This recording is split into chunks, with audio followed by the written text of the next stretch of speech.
Afternoon बच्चों। आज के इस वीडियो में जो हमारे टॉपिक रहने वाले हैं वो है क्षेत्रफल सदिश, वैद्युत फ्लक्स एवं गॉस का नियम। गॉस के नियम को हम समझेंगे क्या होता है, गॉस के नियम को हम सिद्ध भी करेंगे, उत्पत्ति भी करेंगे उसकी, और साथ ही साथ हम इसका एक अनुप्रयोग भी करेंगे। चलते हैं पहले टॉपिक पर। पहला टॉपिक है हमारा क्षेत्रफल सदिश। वैसे तो देखिए अभी तक आपने पढ़ा होगा तो आपको ये लगता होगा कि जो आपका क्षेत्रफल होता है, जो एरिया होता है, वो अदिश राशि है। पर जब हम फिजिक्स में बात करते हैं तो फिजिक्स में हम क्या करते हैं, क्षेत्रफल को एक सदिश राशि मानते हैं। और क्षेत्रफल सदिश होता क्या है कि अगर क्षेत्रफल को किसी भी वस्तु का क्षेत्रफल मान लीजिए, ये आपको एक वस्तु दी गई है और इस वस्तु का आपको क्षेत्रफल मालूम है ए है, तो इसका क्षेत्रफल सदिश होगा क्या। अगर हम इसके क्षेत्रफल सदिश की बात करें तो क्षेत्रफल सदिश इज इक्वल होता है वस्तु का क्षेत्रफल इंटू एकांक सदिश, क्षेत्रफल इंटू एकांक सदिश। अब देखिए क्षेत्रफल इंटू एकांक सदिश की हम बात कर रहे हैं, तो जब भी हम एकांक सदिश, क्योंकि क्षेत्रफल को अगर आप सदिश राशि मानोगे तो आपको क्या करना पड़ेगा, आपको उसका डायरेक्शन यानी कि दिशा बतानी पड़ेगी। सदिश में दिशा होती है, तो क्षेत्रफल सदिश की दिशा क्या होती है कि मान लीजिए इस वस्तु का हम एक छोटा सा अवयव ले लेते हैं। यहाँ पर हमने ये एक छोटा सा अवयव ले लिया, तो इस अवयव पर इसकी सतह के लंबवत, इस अवयव पर इसकी सतह के लंबवत, सतह के लंबवत मान लीजिए ये है, तो इसके लंबवत अगर हम बात करते हैं, ये इसकी सतह है, सतह के लंबवत जो दिशा होगी वो क्षेत्रफल सदिश की दिशा होती है। किसी भी वस्तु के क्षेत्रफल अवयव की बात करें तो क्षेत्रफल अवयव का जो सदिश होता है वो उस अवयव के या उस सतह के लंबवत दिशा में होता है। जैसे मान लीजिए हमारे पास ये है, ये एक प्लेट है। अब अगर हम इस प्लेट के क्षेत्रफल सदिश की बात करें तो देखिए इस प्लेट का क्षेत्रफल सदिश क्या होगा। हमने क्या किया, एक प्लेट ले ली, इसका एक छोटा सा ये अवयव ले लिया। अब इस अवयव पर, इस अवयव पर इस वस्तु के तल के लंबवत, इस वस्तु के तल के लंबवत जो होगा ये दिशा होगी किसकी, क्षेत्रफल सदिश की। तल के क्षेत्रफल के लंबवत या तल की सतह के लंबवत जो दिशा होती है वो होती है क्षेत्रफल सदिश की।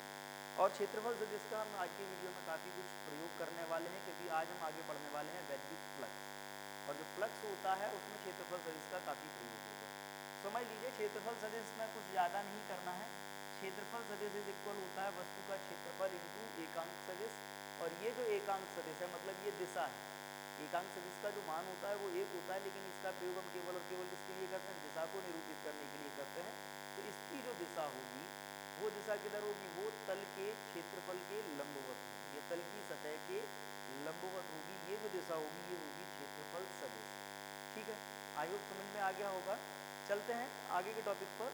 अगला टॉपिक है हमारा वैद्युत फ्लक्स। अब देखिए वैद्युत फ्लक्स को समझने से पहले हम चलते हैं वैद्युत बल रेखाओं की तरफ। हमने वैद्युत बल रेखाओं के बारे में क्या पढ़ा था, वैद्युत बल रेखाएं किसी भी क्षेत्र को निरूपित करने का एक साधन होती है।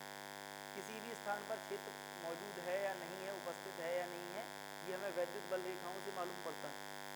ठीक है, अगर बल रेखाएं एक दूसरे के समांतर हैं, मान लीजिए अगर यहाँ पर कोई स्थान हमने लिया जहाँ पर बल रेखाएं कैसी हैं, एक दूसरे के समांतर हैं, ये बल रेखाएं एक दूसरे के समांतर दी जा रही, तो अगर समांतर बल रेखाएं प्रदर्शित की जा रही है इसका मतलब क्या है, यहाँ पर एक समान वैद्युत क्षेत्र ऐसा है, एक समान। और मान लीजिए बल रेखाएं अगर समांतर नहीं है तो वहाँ पर असमान वैद्युत क्षेत्र है। उस स्थिति में जहाँ बल रेखाएं घनी होंगी वहाँ प्रबल वैद्युत क्षेत्र होगा, जहाँ दूर दूर होंगी वहाँ दुर्बल वैद्युत क्षेत्र होगा। क्लियर। लेकिन अभी देखिए, अभी के लिए क्या है कि ये एक समान वैद्युत क्षेत्र है, और मान लीजिए इस वैद्युत क्षेत्र में हम क्या करते हैं, हम इसके सामने एक सतह रख देते हैं। इस प्रकार से इस वैद्युत क्षेत्र में हम ये सतह रख देते हैं। अगर हम इस वैद्युत क्षेत्र में ये सतह रख दें, सतह रखने पर क्या होगा, ये जो बल रेखाएं थी ये क्या करेंगी, इस सतह के अंदर से जाएंगी, कुछ बल रेखाएं इसके अंदर से जाएंगी। ठीक है, कुछ बल रेखाएं जैसे ये थी ये इसके अंदर से जा रही थी, और ये बल रेखा क्या होगी, ये इसके नीचे से चली जाएगी। और भी अगर हमने प्रदर्शित की हुई है, देखिए ये भी हो सकता है कि इसके अंदर से निकल जाए, लेकिन इसके ऊपर वाली होगी वो इसके ऊपर से। तो जब भी किसी वैद्युत क्षेत्र में कोई सतह रखी जाती है तो उस सतह से उस सरफेस से कुछ वैद्युत बल रेखाएं निकलती हैं, कुछ वैद्युत बल रेखाएं गुजरती हैं। तो इस स्थिति में किसी भी सतह से गुजरने वाली वैद्युत बल रेखाओं की जो संख्या होती है, वैद्युत क्षेत्र में रखी गई सतह से गुजरने वाली वैद्युत बल रेखाओं की संख्या को ही वैद्युत फ्लक्स कहते हैं। सिंपली समझ लीजिए, किसी भी वैद्युत क्षेत्र में रखी गई सतह से गुजरने वाली बल रेखाओं की संख्या, बल रेखाओं की संख्या को ही हम क्या कहते हैं, बल रेखाओं की संख्या को ही हम वैद्युत फ्लक्स कहते हैं। अब बात ये आती है, ये तो हमने बात बता दी है कि वैद्युत फ्लक्स होता क्या है। वैद्युत फ्लक्स का मतलब सतह से गुजरने वाली बल रेखाओं की संख्या, लेकिन बल रेखाएं काल्पनिक है, वो हमको दिखाई नहीं देती, तो हम इसका मान कैसे निकालेंगे। अब मान निकालने के लिए समझिए, मान निकालने के लिए हम तीन परिस्थितियां लेके चलते हैं। मान लीजिए कि ये वैद्युत क्षेत्र था, इस वैद्युत क्षेत्र की तीव्रता क्या थी, E। अभी हमने क्या करी, काउंट करी, तो कितनी बल रेखाएं निकल रही हैं, 1 2 3 4 और 5, 5 बल रेखाएं निकल रही हैं। ठीक है, कोई बात नहीं है। जो तल है वो क्षेत्र से कैसा रखा हुआ है, लंबवत रखा हुआ है।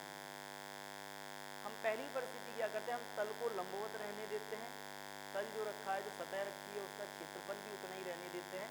हम वैद्युत क्षेत्र की तीव्रता को बढ़ाते हैं। वैद्युत क्षेत्र की तीव्रता हम बढ़ाएंगे तो क्या होगा, आपने पढ़ा है कि जब क्षेत्र प्रबल होगा तो बल रेखाएं पास पास आएंगी। जैसे ही हम तीव्रता बढ़ाएंगे तो क्या होगा, ये बल रेखाएं पास पास आ जाएंगी। पास पास आने का मतलब क्या है कि इसी सतह से जो बल रेखाएं गुजर रही थी, पहले कितनी बल रेखाएं गुजर रही थी, 5, जब ये पास पास आ जाएंगी, घनी हो जाएंगी, तो उतने ही जगह से क्या होगा, ज़्यादा बल रेखाएं पास गुजर जाएंगी। ठीक है, समझ लीजिए जैसे आपके घर में दरवाज़ा है या कहीं भी किसी भी ग्राउंड में दरवाज़ा लगा हुआ है, नॉर्मल लोग आ रहे हैं जा रहे हैं, तो क्या होता है, एक बार में दरवाजे से एक या दो निकलते हैं। लेकिन मान लीजिए भगदड़ मच जाए, वहाँ आग लग जाए, कुछ भी हो जाए, तो क्या होता है, जब बहुत ज़्यादा घने होकर निकलते हैं तो उतने ही दरवाजे से क्या होता है, ज़्यादा लोग निकलने की कोशिश करते हैं। ठीक कंडीशन हमने यहाँ पर की है कि वैद्युत क्षेत्र को बढ़ाते हैं तो क्या होता है, वैद्युत क्षेत्र को बढ़ाने पर बल रेखाएं घनी हो जाती हैं, तो उतनी ही सतह से ज़्यादा बल रेखाएं पास होती हैं, और ज़्यादा बल रेखाएं पास होंगी तो क्या होगा, फ्लक्स का मान बढ़ेगा। और जो फ्लक्स होता है, फ्लक्स को हम प्रदर्शित करते हैं किससे, पाई सफिक्स में लगा लेते हैं ई, क्योंकि इलेक्ट्रिक यानी कि वैद्युत फ्लक्स की बात कर रहे हैं। तो यहाँ से एक निष्कर्ष क्या निकला कि जो वैद्युत फ्लक्स होगा वो किस पर निर्भर करेगा, वैद्युत क्षेत्र की तीव्रता पर। तीव्रता बढ़ाओगे तो फ्लक्स बढ़ेगा, तीव्रता घटाओगे तो फ्लक्स घटेगा। क्लियर। दूसरा टेस्ट करते हैं हम इस पर। दूसरा टेस्ट क्या करते हैं, हम वैद्युत क्षेत्र को तो उतना ही रहने देते हैं, वैद्युत क्षेत्र को उतना ही रहने देते हैं। और जब वैद्युत क्षेत्र हम उतना ही रहने देंगे, उसके बाद हम क्या करेंगे, वैद्युत क्षेत्र हमारा वही रहेगा, केवल हम क्या करेंगे, तल का जो क्षेत्रफल है, हम इस तल के क्षेत्रफल को बढ़ाएंगे। पहला निष्कर्ष हमारे पास निकला था कि जो पाई ई है इस पर निर्भर करेगा, वैद्युत क्षेत्र की तीव्रता पर। और कैसा होगा, वैद्युत क्षेत्र की तीव्रता को आप बढ़ाओगे, वैद्युत क्षेत्र की तीव्रता बढ़ाओगे तो फ्लक्स भी बढ़ेगा। ठीक। दूसरा, हम इसके तल के क्षेत्रफल को बढ़ा के देखते हैं। अब मान लीजिए वैद्युत क्षेत्र तो वही था, हमने ये तल बढ़ा कर दिया, तल के क्षेत्रफल को आप बढ़ा दोगे तो क्या होगा, जैसे ही तल का क्षेत्रफल बढ़ेगा तो उससे ज़्यादा लाइन गुजरेंगी, ज़्यादा लाइन गुजरेंगी मतलब क्या होगा, फ्लक्स फिर से बढ़ जाएगा, नॉर्मल सी बात है। तो आपको दूसरा निष्कर्ष क्या मिला कि आपने तल का क्षेत्रफल बढ़ाया तो क्षेत्रफल के बढ़ाने पर भी क्या हुआ, वैद्युत फ्लक्स बढ़ रहा है। यानी कि वैद्युत फ्लक्स का मान तल के क्षेत्रफल पर भी निर्भर करता है। ठीक है।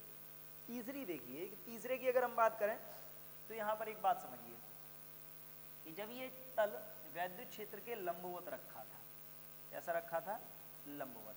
अब स्थिति समझना, ये वैद्युत क्षेत्र, एक तल लिया हमने, एक तल हम लेंगे और ठीक है, ये तल हो गया हमारा।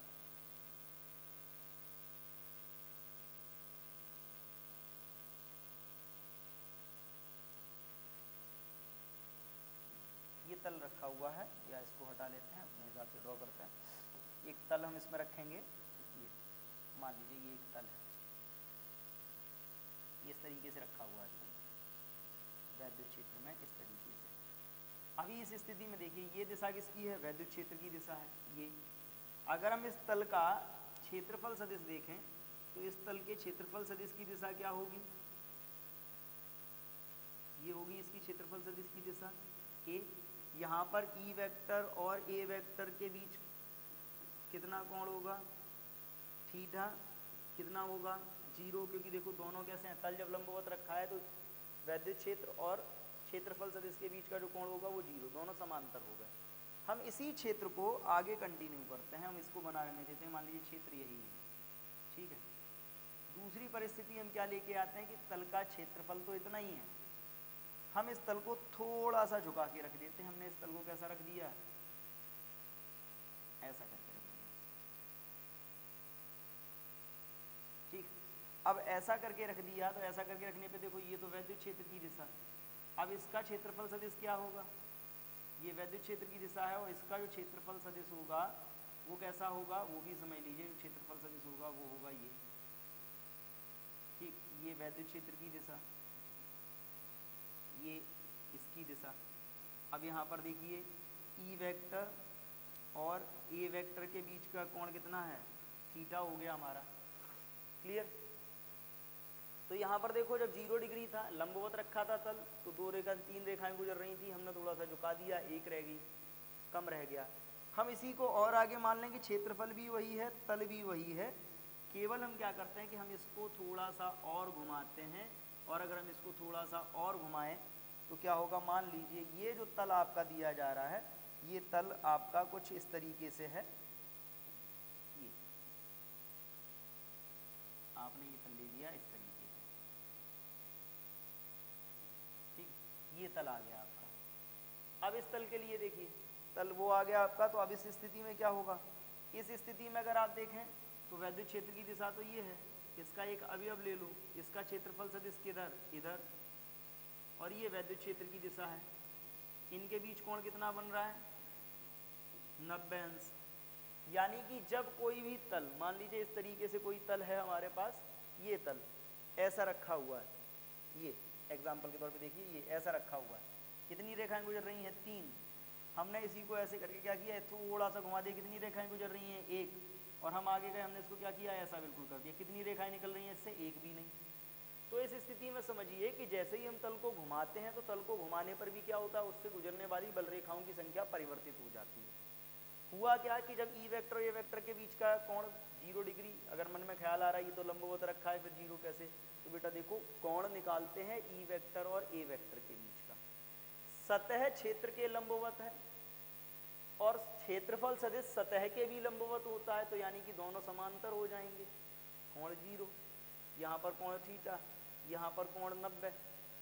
यहाँ से निष्कर्ष देखो, यहाँ पर कोण 0 था तो फ्लक्स का मान कितना था, फ्लक्स जो आपका था वो 3 था, यहाँ पर फ्लक्स का मान आपका कितना रह गया, 1, यहाँ पर फ्लक्स का मान आपका कितना रह गया, 0।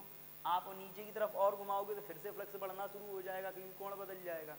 अब पूरी इस स्थिति में देखो, इस स्थिति में अगर हम बात करें तो जब कोण 0 था तब ये कैसा था फ्लक्स, तब ये फ्लक्स आपका मैक्सिमम था, मैक्सिमम का मतलब अधिकतम था, तब ये फ्लक्स कैसा था आपका, अधिकतम, ठीक है। और जब कोण 90 हो गया तो ये फ्लक्स 0 हो गया, मतलब न्यूनतम हो गया। एक बात तो क्लियर है कि जो आपका फ्लक्स है वो किस पर निर्भर करता है, वो कोण पर निर्भर करता है, लेकिन कोण के बारे में आपको मालूम है अकेला लिखा नहीं जाता, कोण साइन कॉस टेन से लिखा जाता है, साइन और कॉस, ठीक है। क्यों, क्योंकि दोनों क्षेत्रफल सदिश है और वैद्युत क्षेत्र भी क्या है, सदिश, और सदिश राशियों के बीच में हम 2 कोण यूज करते हैं, साइन थीटा या कॉस थीटा, ठीक है, साइन थीटा और कॉस थीटा। अब यहाँ पर देखो साइन या कॉस में 0 डिग्री पर किसकी वैल्यू अधिकतम होती है, नोट करके देखते हैं, साइन 90, देखो साइन साइन में पहले लेते हैं साइन और इधर लेते हैं कॉस। 0 डिग्री पर साइन की वैल्यू कितनी होती है, 0, कॉस की वैल्यू होती है 1। 90 डिग्री पर साइन की वैल्यू कितनी होती है, साइन की वैल्यू होती है 1, कॉस की होती है 0, क्लियर। तो अब देखो इसमें अगर देखो तो 0 डिग्री पर क्या मिला है, अधिकतम मिला है। 0 डिग्री पर अधिकतम मिलने का मतलब क्या है कि 0 पर अधिकतम किस में मिला, कॉस में, और 90 पे न्यूनतम किस में मिला, कॉस में, यानी कि ये वाला तो हम प्रयोग नहीं कर सकते। क्या प्रयोग करेंगे, कॉस। तो यहाँ पर क्या आएगा, फाई ई किस पर निर्भर करेगा, कॉस थीटा पे। अगर हम इन तीनों को मिला लें तो इन तीनों को मिलाने पे एक फॉर्मूला हमारे पास बनता है जिसको बोला जाता है फाई ई इज इक्वल होता है ई इंटू ए कॉस थीटा। क्या फॉर्मूला बनता है, ई into A cos theta. Clear, ये आ गया फ्लक्स का फॉर्मूला। तो पहली डेफिनेशन हमने क्या पढ़ी, किसी भी वैद्युत क्षेत्र में रखी गई सतह से गुजरने वाली बल रेखाओं की संख्या को वैद्युत फ्लक्स कहते हैं। अब अगर इसकी मात्रा की बात की जाए तो इसकी मात्रा क्या होती है, किसी वैद्युत क्षेत्र में वैद्युत क्षेत्र की तीव्रता तथा तल के क्षेत्रफल के गुणनफल और कॉस थीटा, इन तीनों का जो गुणनफल होगा वो किसके बराबर होगा, वैद्युत क्षेत्र की वैद्युत फ्लक्स के बराबर। अब देखो ई इंटू ए कॉस थीटा है, अगर हम इसी को सदिश रूप में लिखें, किसमें लिखें, सदिश रूप में लिखना चाहें तो इसका एक सदिश रूप भी बनता है। क्या बनता है, सदिश रूप। अब देखो सदिश रूप क्या है इसका, अब सदिश रूप में समझिए। सदिश रूप में अगर बात करी जा रही है आपसे तो क्या लिखेंगे, ई इंटू ए कॉस थीटा। और जब कॉस होता है तो हम पहले ही आपको बता चुके हैं कि कॉस के लिए आप प्रयोग करते हो कौन सा, अदिश गुणन। तो ये क्या होगा, फाई इज इक्वल होगा ई vector dot A vector. E vector dot A vector का मतलब है, अर्थात किसी भी सतह से गुजरने वाला वैद्युत फ्लक्स वैद्युत क्षेत्र की तीव्रता तथा तल के क्षेत्रफल के अदिश गुणन के बराबर होता है। फिर से सुन लीजिए, किसी भी सतह से गुजरने वाला वैद्युत फ्लक्स वैद्युत क्षेत्र की तीव्रता तथा तल के क्षेत्रफल के अदिश गुणन के बराबर होता है। अब चूंकि यहाँ पर हमको अदिश गुणन मिला है तो अब बेटा देखो अदिश गुणन की बात कर रहे हैं तो अदिश गुणन के लिए क्या परिस्थितियां बन रही हैं, फॉर्मूला हमको अदिश गुणन मिला है। तो यहाँ से एक बात तो हमको समझ में आ गई कि जो आपका वैद्युत फ्लक्स है, जो वैद्युत फ्लक्स है ये कैसी राशि है, ये एक अदिश राशि है। कैसी राशि है, अदिश राशि है। ये बात आपको क्लियर हो जानी चाहिए। चलिए एक बार फिर से बता देते हैं कौन कौन से पॉइंट नोट करने वाले हैं। कि सबसे पहला पॉइंट तो ये कि ये एक अदिश राशि है, अदिश राशि। फॉर्मूले हमको क्या क्या मिले हैं इसके, पहला फॉर्मूला मिला है phi E is equal E into A cos theta, या हम इसी को ये लिख सकते हैं phi E is equal E vector dot A vector. ठीक है, अगर हम यहाँ से इसका मात्रक निकालें तो देखो मात्रक क्या आने वाला है, मात्रक ई वैद्युत क्षेत्र की तीव्रता इंटू तल का क्षेत्रफल। वैद्युत क्षेत्र की तीव्रता का मात्रक होता है न्यूटन प्रति कूलम इंटू मीटर, तो इसका होगा न्यूटन, क्षेत्रफल का होता है मीटर स्क्वायर, तो इसका एक तो होगा न्यूटन इंटू मीटर स्क्वायर प्रति कूलम। ठीक है, दूसरा एक और हो सकता है कि वैद्युत क्षेत्र की तीव्रता का एक मात्रक हमने ये भी बोला था volt upon metre into metre square, तो इससे ये स्क्वायर कैंसिल, इस हिसाब से क्या आएगा, इस हिसाब से इसका मात्रक आएगा वोल्ट इंटू मीटर। क्लियर, ठीक है। अगर हम इसी को किसी अवयव के लिए, किसी अवयव के लिए, किसी खंड के लिए अगर इसको निरूपित करना चाहें तो इसका एक फॉर्मूला ये भी हो सकता है फाई इज इक्वल समाकलन E vector into D A vector. समझ लीजिए ई इंटू डी ए है, इसी को किसी अवयव के लिए निरूपित करना चाहें तो समाकलन विधि से इसको हम क्या लिख सकते हैं, फाई इज इक्वल समाकलन ई vector dot D A vector. Clear, तो ये है वैद्युत फ्लक्स। सिंपली क्या है, किसी भी तल से गुजरने वाली वैद्युत बल रेखाओं की संख्या, या हम यूं कहें कि वैद्युत क्षेत्र की तीव्रता और तल के क्षेत्रफल का अदिश गुणन वैद्युत फ्लक्स कहलाता है। फाई ई से प्रदर्शित करते हैं, अदिश राशि है, फॉर्मूले ये होते हैं, और मात्रक क्या होते हैं, दो मात्रक है, न्यूटन इंटू मीटर स्क्वायर प्रति कूलम या फिर वोल्ट इंटू मीटर। देखते हैं कुछ क्वेश्चंस इस पे बेस्ड, क्या क्या क्वेश्चंस हमको देखने को मिल रहे हैं। तो देखिए पहला क्वेश्चन आपको दिया है, एक समान वैद्युत क्षेत्र E vector is equal 3 into 10⁻³ I cap Newton प्रति कूलम में YZ तल में स्थित है। 10 सेंटीमीटर भुजा के वर्ग से गुजरने वाला वैद्युत फ्लक्स का मान ज्ञात कीजिए।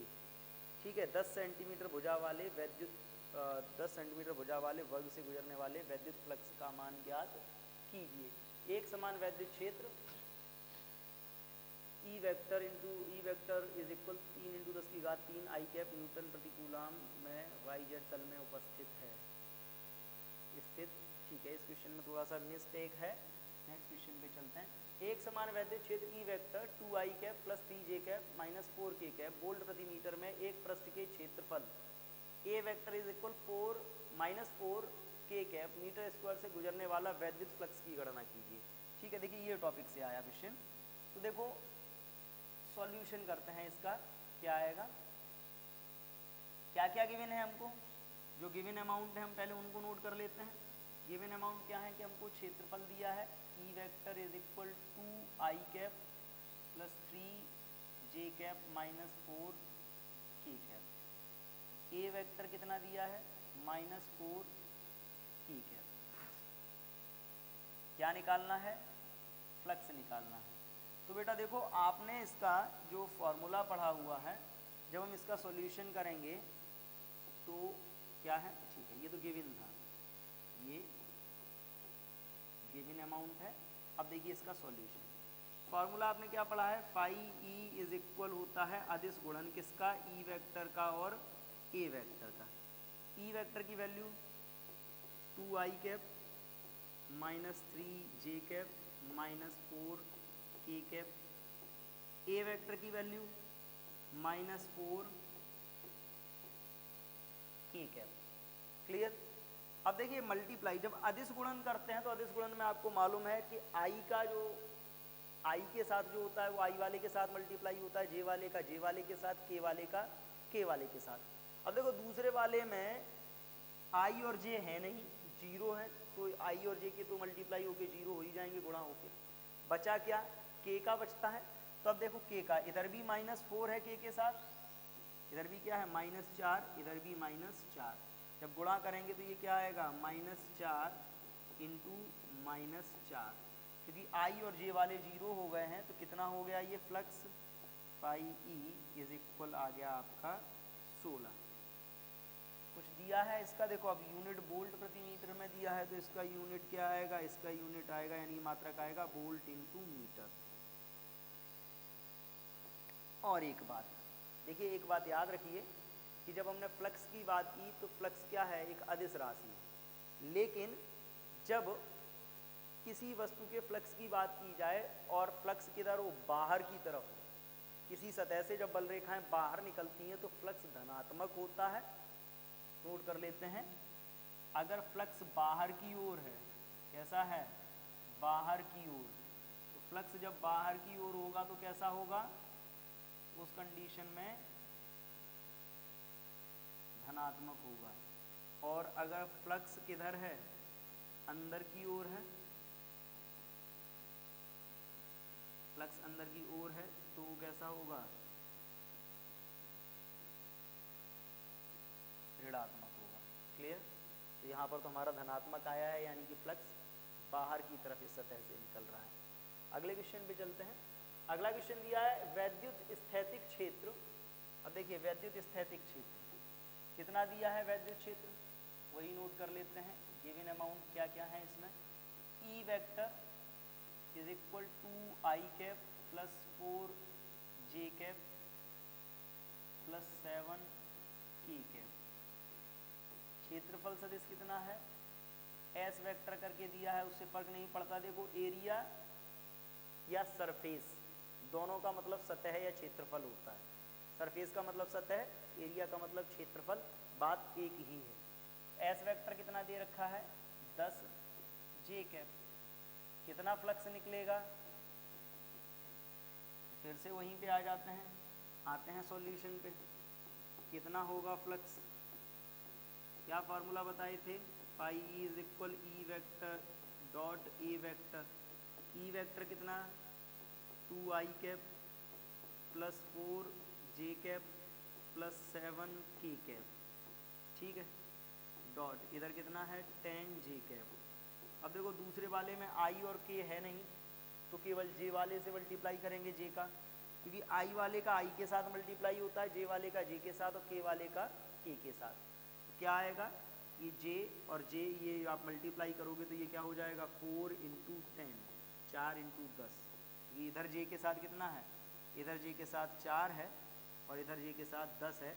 4 × 10 करोगे तो टोटल फ्लक्स कितना आएगा, ये आएगा आपका 40। क्या मात्रक दे रखे हैं, मात्रक कुछ दिया है नहीं दिया है, तो इसके आगे हम केवल क्या लिख सकते हैं, मात्रक। जो भी होगा वो समझ लिया जाएगा। क्लियर, ये हो गया मात्रक। ठीक है, बहुत आसान है, बहुत आसानी से हम इनको सॉल्व कर सकते हैं, समझते हैं। अगले पे चलते हैं। अगला क्या है, 4500 फ्लक्स रेखाएं किसी निश्चित आयतन के क्षेत्र के भीतर जा रही हैं तथा 2500 फ्लक्स रेखाएं उस क्षेत्र से बाहर निकल रही हैं। उस क्षेत्र के भीतर कितना आवेश है। ठीक है, उस क्षेत्र के भीतर कितना आवेश है। अगर हम आवेश की बात करें तो देखो, आवेश को निकालने के लिए हमें क्या करना पड़ेगा, गॉस की प्रमेय समझनी पड़ेगी। तो अभी हम इस क्वेश्चन को होल्ड पे रखते हैं। नेक्स्ट क्वेश्चन जब हम टॉपिक कर लेंगे ना गॉस की प्रमेय, तब हम यहाँ पर वापस लौट के आएंगे। लेकिन तब तक दो चीज़ें याद रखो, जो फ्लक्स रेखाएं अंदर जा रही हैं वो नेगेटिव, जो बाहर आ रही हैं वो पॉजिटिव। यानी कि अंदर कितनी जा रही हैं, भीतर जा रही हैं तो ये ऋणात्मक होंगी, ये बाहर निकल रही हैं तो ये धनात्मक होंगी। इनके बाद हम इनका टोटल कर लेंगे। अगला दिया है, एक वृत्ताकार समतल प्लेट की त्रिज्या 0.1 मीटर है। यह 10⁴ न्यूटन प्रति कूलाम की तीव्रता के वैद्युत क्षेत्र में इस प्रकार रखी है कि प्लेट का तल क्षेत्र की दिशा से 30 अंश का कोण बनाता है। इस प्लेट के संपूर्ण क्षेत्रफल से गुजरने वाले फ्लक्स की गणना कीजिए। तो पहले जो गिवन है उसको समझो। क्या क्या गिवन है, पहला गिवन है त्रिज्या, आर कितनी है 0.1 मीटर। वैद्युत क्षेत्र कितना है 10⁴ न्यूटन प्रति कूलाम। साथ ही साथ ये दिया गया है कि तल जो है, प्लेट का तल क्षेत्र की दिशा से 30 अंश का कोण बनाता है। तो जरा इसका डायग्राम देखो। मान लीजिए ये वैद्युत क्षेत्र है, ये क्या रहा वैद्युत क्षेत्र।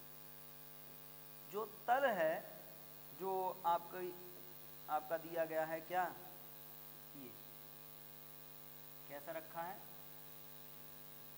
ये कैसा रखा है वो भी समझ लीजिए। तल इस टाइप से रखा हुआ है।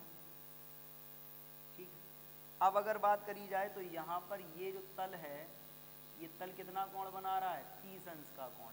लेकिन हमें तल के कोण से मतलब नहीं है, तल कितना कोण बना रहा है हमें इससे मतलब नहीं है। क्यों मतलब नहीं है, क्योंकि अगर हम इस तल की बात करें तो अभी देखो तल का जो कोण होगा वो ये दिया जा रहा है, ये कोण कितना बन रहा है 30 अंश। हमको चाहिए किसका, क्षेत्रफल सदिश के लिए। तो अगर हम क्षेत्रफल सदिश के लिए बात करें तो मान लीजिए हमने यहीं पर एक ये छोटा सा टुकड़ा ले लिया, इसका क्षेत्रफल सदिश निकालेंगे तो इसका क्षेत्रफल सदिश क्या होगा, इसका क्षेत्रफल सदिश होगा ये दोनों कोण मिलके कितने होने चाहिए 90। तो अगर हम इसका क्षेत्रफल सदिश निकालें, मान लीजिए देखो फिर से पहले कर लेते हैं फिर बताएंगे इसको कितना। अगर हम इसका ये थीटा निकालें तो थीटा कितना आएगा 90 डिग्री माइनस ऊपर का कितना था 30 डिग्री, थीटा आया आपका 60 अंश। कितना आया थीटा जो आपको दिया जा रहा है इस क्वेश्चन में वो आएगा, थीटा इज इक्वल आएगा 90 माइनस 30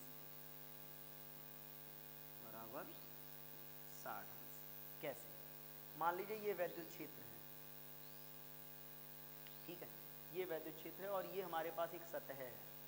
सतह ऐसी रखी है, हमने क्या बोला, जब लंबवत रखी जाएगी तो 0 का कोण बनेगा।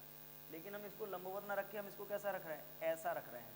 तो ये इस तरीके से बात करी जा रही है कि ये जो सतह रखी है ऐसी रखी है, कितने कोण पे रखी है 30 अंश के कोण पे।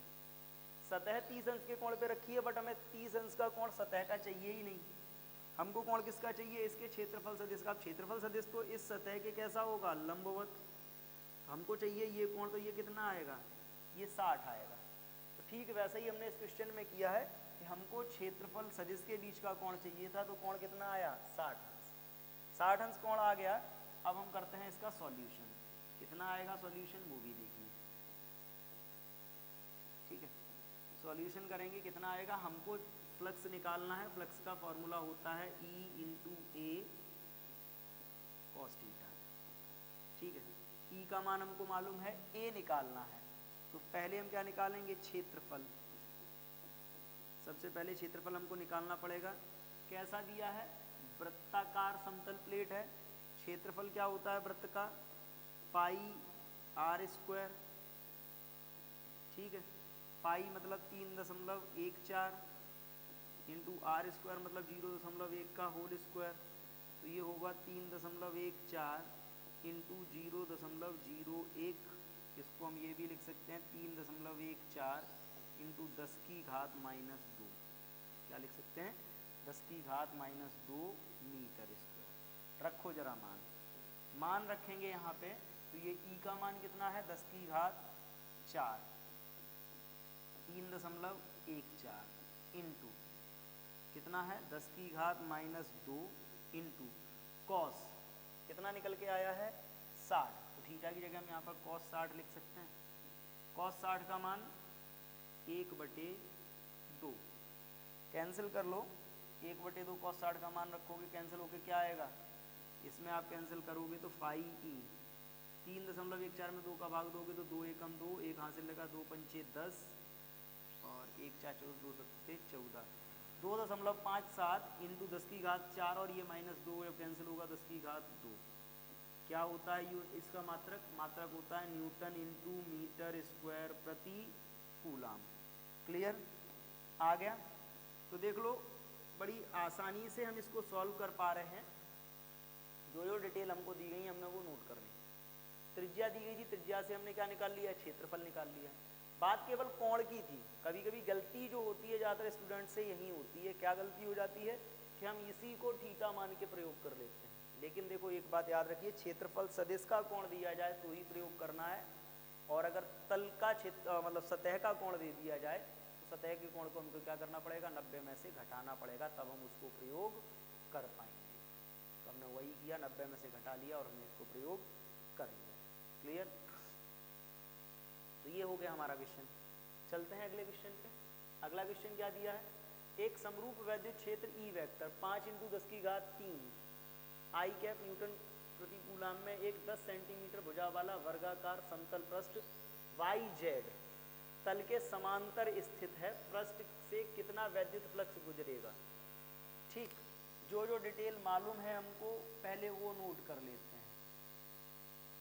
क्या क्या मालूम है, वैद्युत क्षेत्र मालूम है, E वेक्टर इज इक्वल कितना है 5 इंटू 10 की घात 3 आई कैप, मात्रक है न्यूटन प्रति कूलाम। वर्ग दिया है, वर्ग की भुजा कितनी दी है, वर्ग की भुजा कितनी दी है 10 सेंटीमीटर। तो अगर हम क्षेत्रफल की बात करें, किसका, वर्ग का क्षेत्रफल कितना होगा, A वर्ग के क्षेत्रफल का फॉर्मूला होता है भुजा स्क्वायर, और भुजा स्क्वायर की अगर बात करें तो देखो पहले भुजा ही नोट कर लेते हैं, वर्ग की भुजा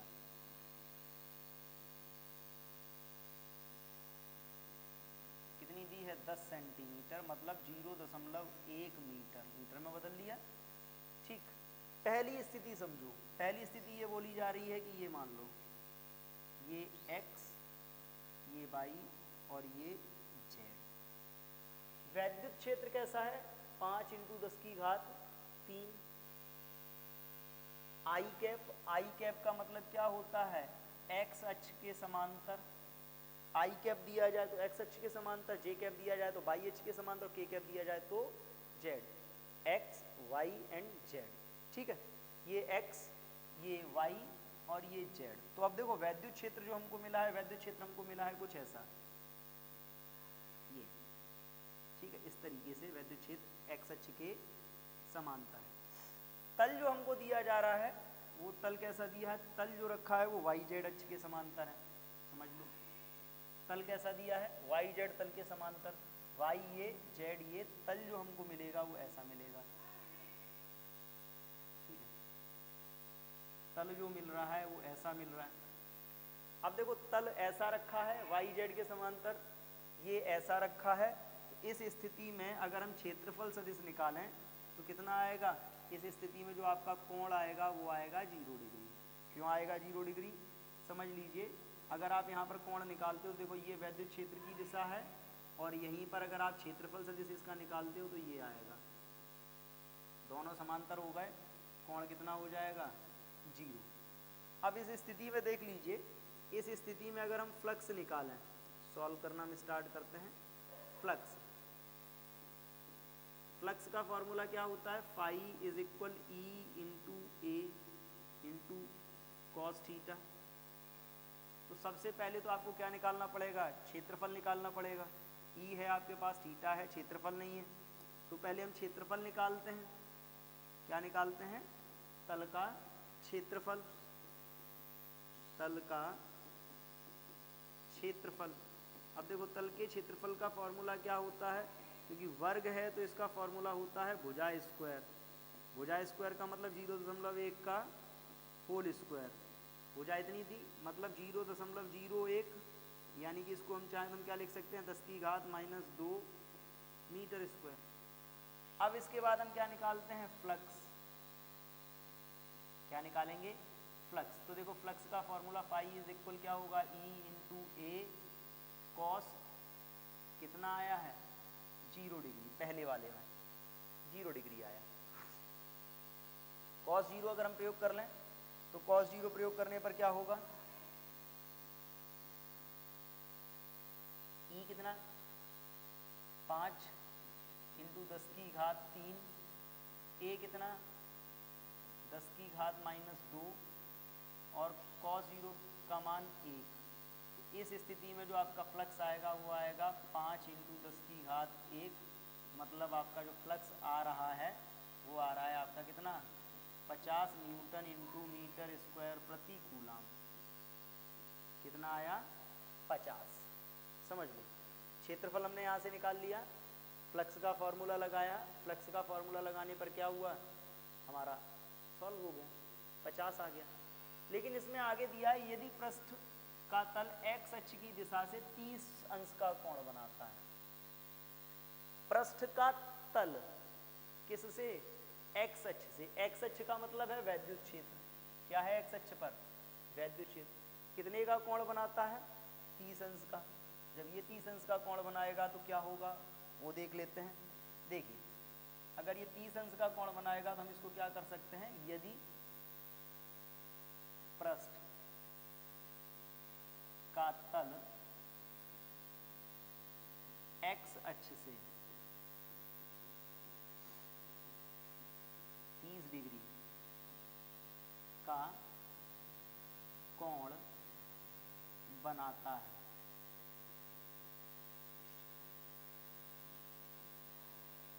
तब अगर 30 अंश का कोण बनाता है तब क्या होगा? इस स्थिति में हम पहले ही बोल चुके हैं, तल अगर कोण बना रहा है तो थीटा इज इक्वल क्या होगा? 90 माइनस 30।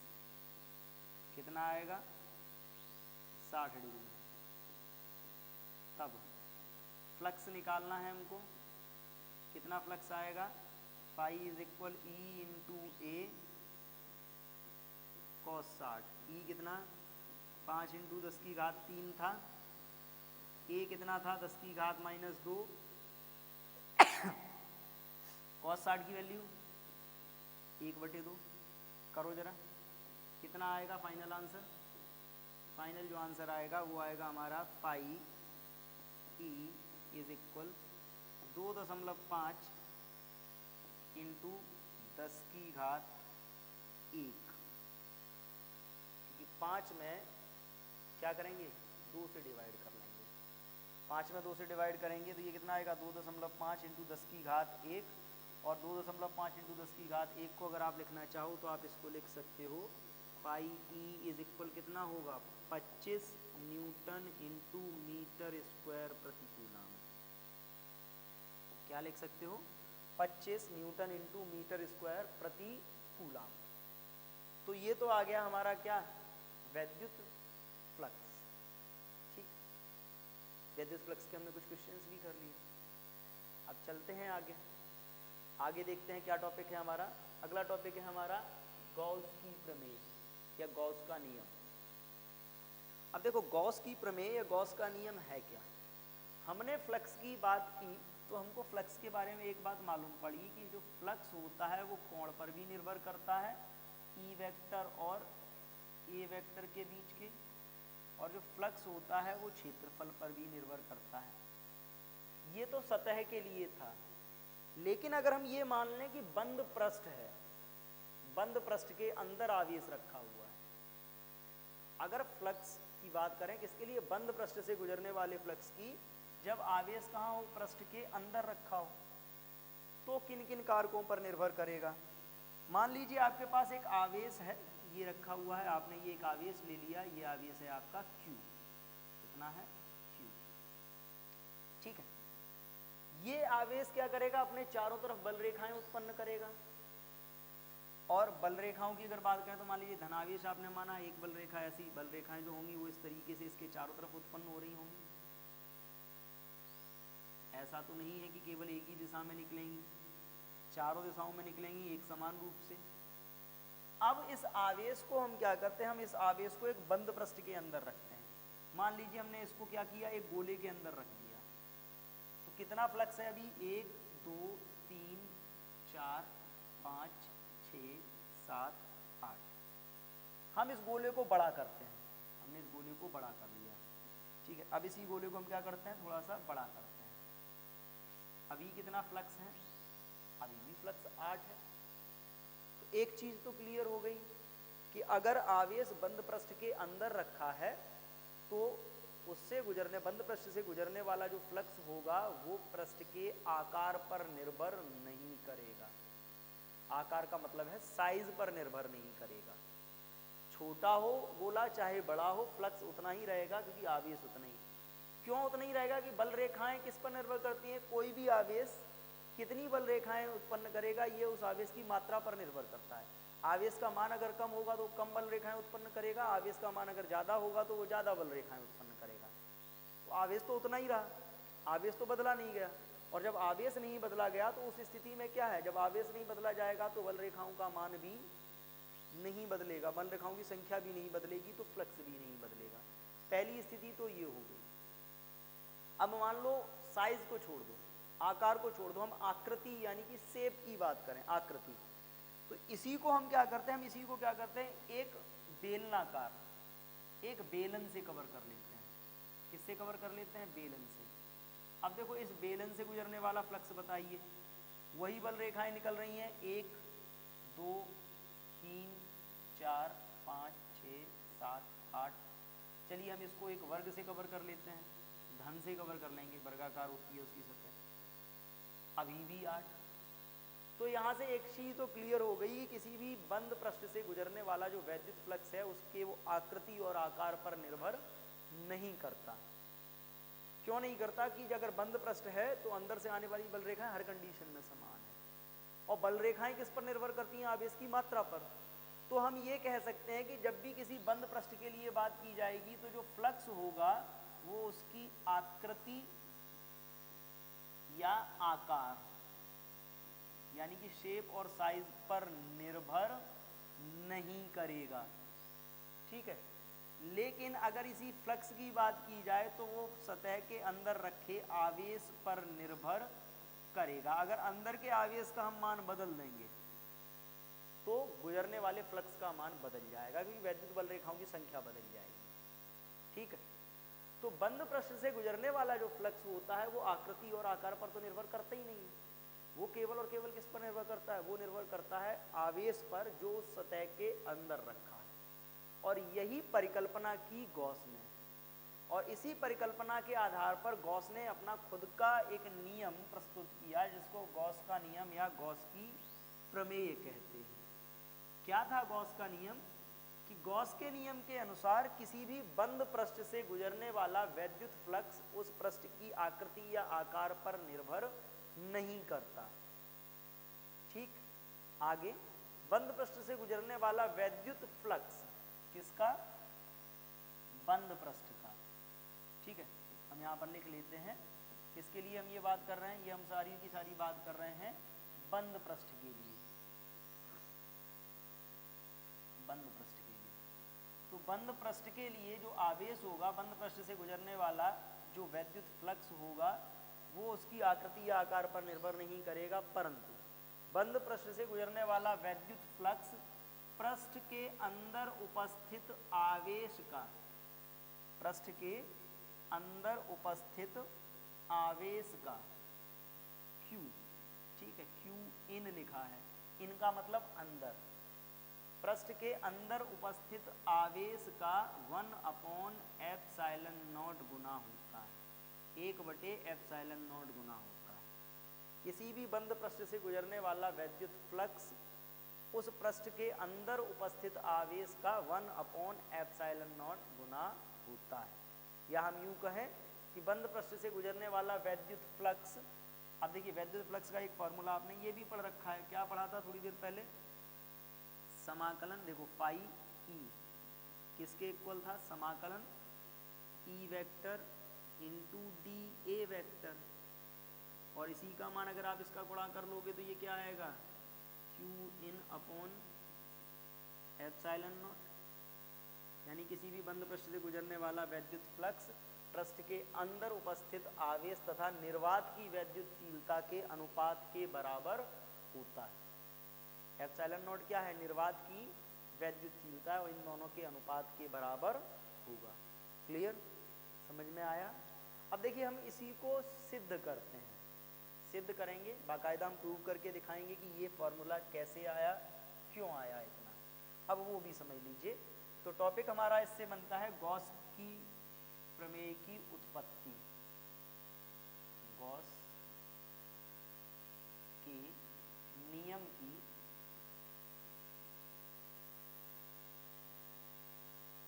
उत्पत्ति, ठीक है,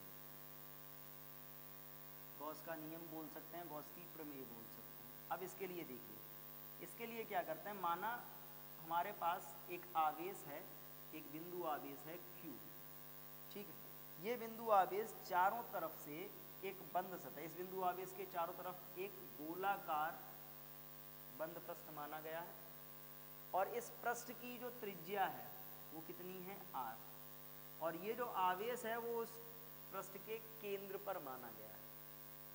माना कोई बिंदु आवेश Q r त्रिज्या के एक गोलीय पृष्ठ के केंद्र पर रखा है, कहाँ रखा है, r त्रिज्या के एक गोलीय पृष्ठ के केंद्र पर रखा है। अब जब ये केंद्र पर रखा होगा तो ये क्या करेगा, आवेश अपने चारों ओर वैद्युत क्षेत्र उत्पन्न करेगा।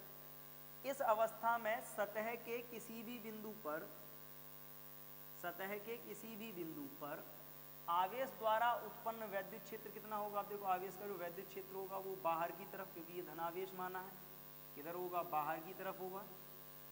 कितना होगा इसका मान वो भी समझिए, उसी की बात करते हैं। आवेश के कारण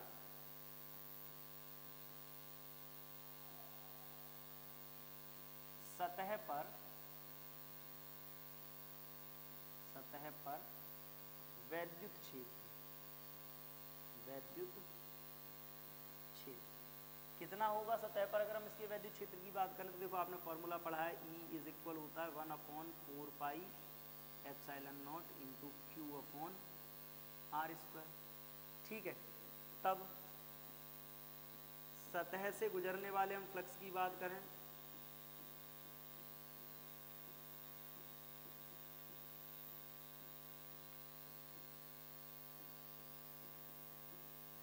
अब देखिए सतह से जब ये वैद्युत क्षेत्र है तो ये वल रेखाएं उत्पन्न करेगा, कुछ वल रेखाएं इस तरीके से निकल रही होंगी, इस तरीके से, तो यानी कि फ्लक्स तो निकल रहा होगा इस सतह से, फ्लक्स निकल रहा होगा। हम उसी फ्लक्स की गणना करते हैं, तो फ्लक्स का फॉर्मूला क्या होता है, समाकलन E vector into D A vector. अब देखो E vector into D A vector को आप चाहो तो आप ये लिख सकते हो E into D A cos theta. D A क्या है, डी ए हम इसका क्षेत्रफल मान लेते हैं, क्या मान लेते हैं, क्षेत्रफल। ये छोटा सा जो हमने अवयव लिया है, इस अवयव का क्षेत्रफल है डी ए। अब देखिए इस अवयव के लिए आप बात करें तो आपको इन दोनों के बीच का कोण चाहिए, क्या चाहिए, थीटा। थीटा कितना होगा, ये अवयव है, इस अवयव के लंबवत अगर हम देखें तो ये आ गया आपका क्या, डी ए वेक्टर।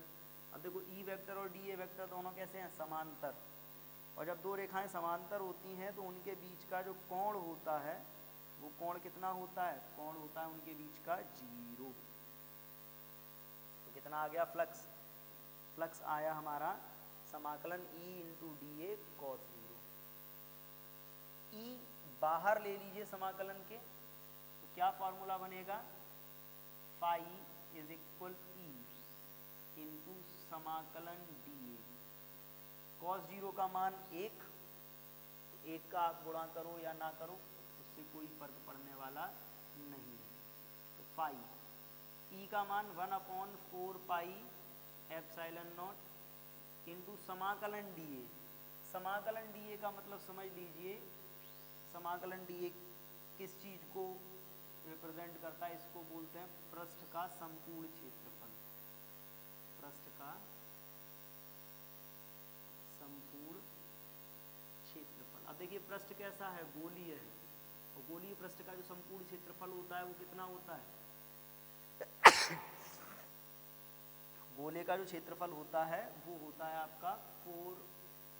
अभी तो ये अधूरा रह गया था, अभी तो इसको पूरा करते हैं। तो वैद्युत क्षेत्र कितना आया, 1/4 pi epsilon naught into q upon r square into क्षेत्रफल की बात करें तो देखो गोला है और गोले का क्षेत्रफल होता है 4 पाई आर स्क्वायर।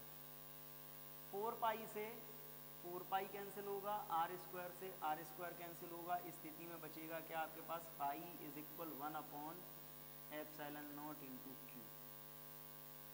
क्या बचेगा, 1/एप्सिलॉन नॉट इंटू क्यू। और चाहो तो आप इसी को क्या लिख सकते हो, phi E is equal Q upon epsilon not. ठीक है, देखिए ये हमने प्रूव भी कर दिया, बहुत आसान है, इसमें कुछ ज़्यादा हमको नहीं करना। देखिए एक बिंदु आवेश हमने क्या लिया, एक गोलीय सतह के केंद्र पर मान लिया जिसकी त्रिज्या r थी, फिर उस आवेश के कारण सतह पर हमने वैद्युत क्षेत्र निकाला और इस वैद्युत क्षेत्र के कारण इस पूरी सतह से गुजरने वाले फ्लक्स की गणना करी है। फॉर्मूला लगाया, फाई इज इक्वल समाकलन ई vector dot D A vector, कोण निकाला अवयव के लिए तो कितना आ रहा है 0, समांतर आ रहे हैं, मान रखा और क्या आया, phi E is equal Q upon epsilon naught. तो ये तो था इसका प्रूफ। ठीक, अब इससे संबंधित एक न्यूमेरिकल भी कर लेते हैं, देखते हैं क्या दिया है।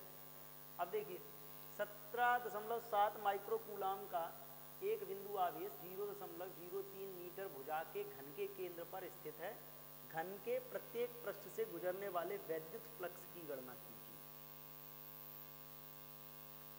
घन के प्रत्येक पृष्ठ से गुजरने वाले वैद्युत फ्लक्स की गणना कीजिए। अब यहाँ पर देखो क्या दिया है, घन दिया है। घन कैसा है, एक बंद पृष्ठ है, ठीक है।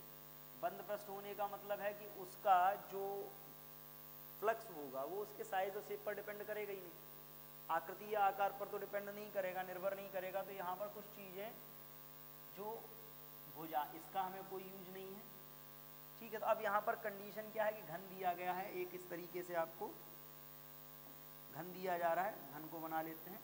देखिए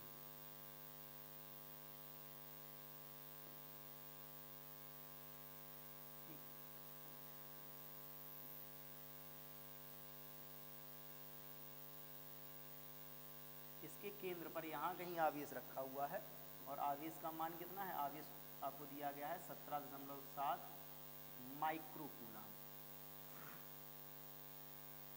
अब यहाँ पर देखो आवेश दिया जा रहा है आपको, जब आपको आवेश दिया गया है तो आपने क्यू नोट कर लिया, कितना दिया है 17.7 माइक्रो कूलाम। यही हमको चाहिए था, अंदर रखा है। माइक्रो कूलाम को लिखे तो हम क्या लिख सकते हैं, 17.7 इंटू 10⁻⁻6 कूलाम, ठीक है। अब यहाँ से देखो फ्लक्स की गणना करें तो होगा क्या, वो समझते हैं। फ्लक्स, घन से गुजरने वाला फ्लक्स, घन से गुजरने वाला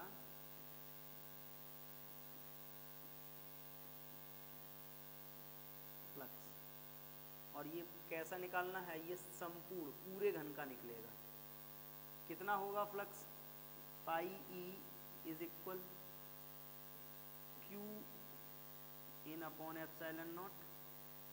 लेकिन इसमें बोला ये गया है कि घन के प्रत्येक पृष्ठ का मतलब कितने होते हैं पृष्ठ, 1 2 3 4, एक पीछे वाला होगा 5 और एक सामने वाला होगा 6, टोटल 6 पृष्ठ होते हैं घन में।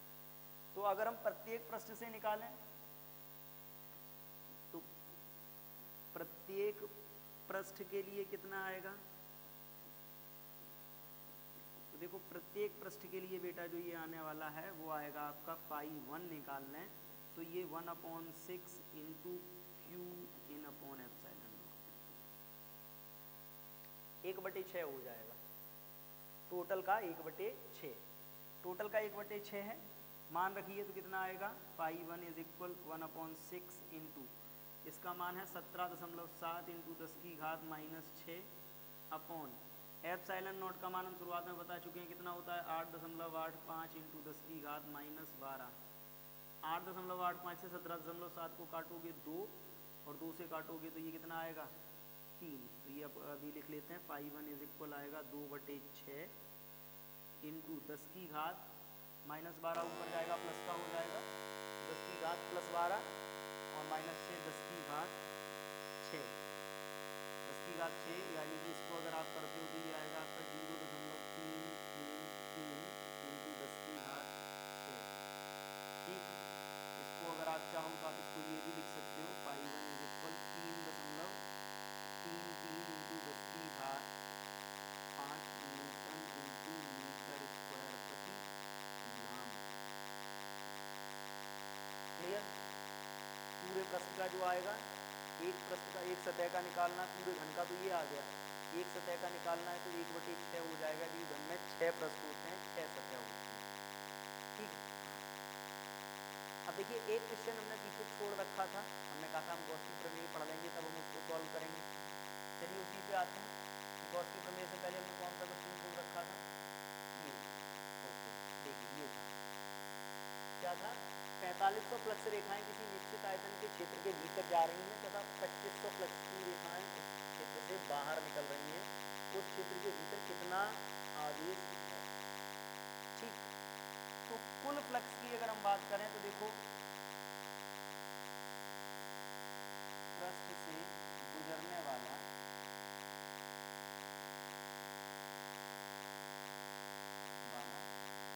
कुल फ्लक्स, कुल फ्लक्स का मान कितना होगा, 2 बार दिया गया है तो पाई 1 प्लस पाई 2। अब देखो पाई 1 क्या है, फ्लक्स रेखाएं भीतर जा रही हैं, भीतर जाने का मतलब है ये माइनस की 45 प्लस ये बाहर निकल रही हैं तो ये प्लस का होगा 2500, कितना आया माइनस का 2000। ठीक है, माइनस का 2000 आया, तब अगर हम गॉस की प्रमेय लगा दें, ये किसका मान आया है पाई का, गॉस की प्रमेय से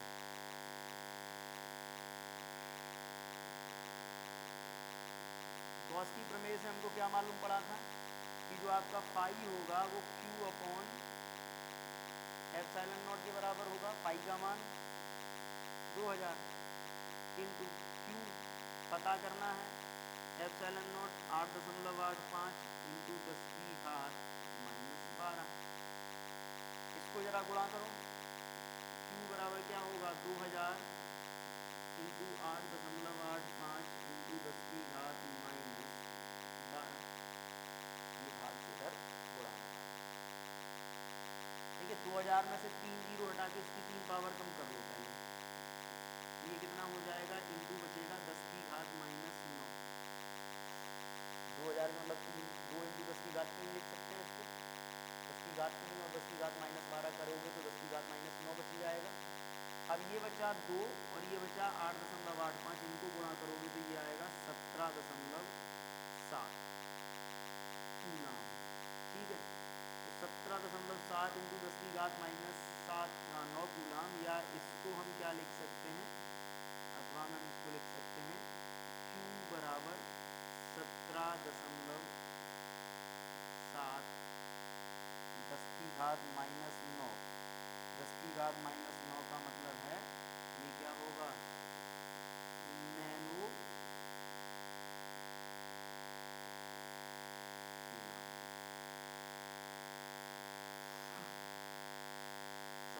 कुल आवेश आपके पास था, कुल फ्लक्स था, आपको आवेश निकालना था कि सतह के अंदर कितना। तो यहाँ से ये आ गया आपका 10⁻7 17.7 इंटू 10⁻7 नैनो कूलम। क्लियर? तो आई थिंक समझ में आ गया होगा कि हमको कैसे सॉल्व करने हैं क्वेश्चंस इसके। ठीक है, आज के वीडियो में इतना ही रखेंगे।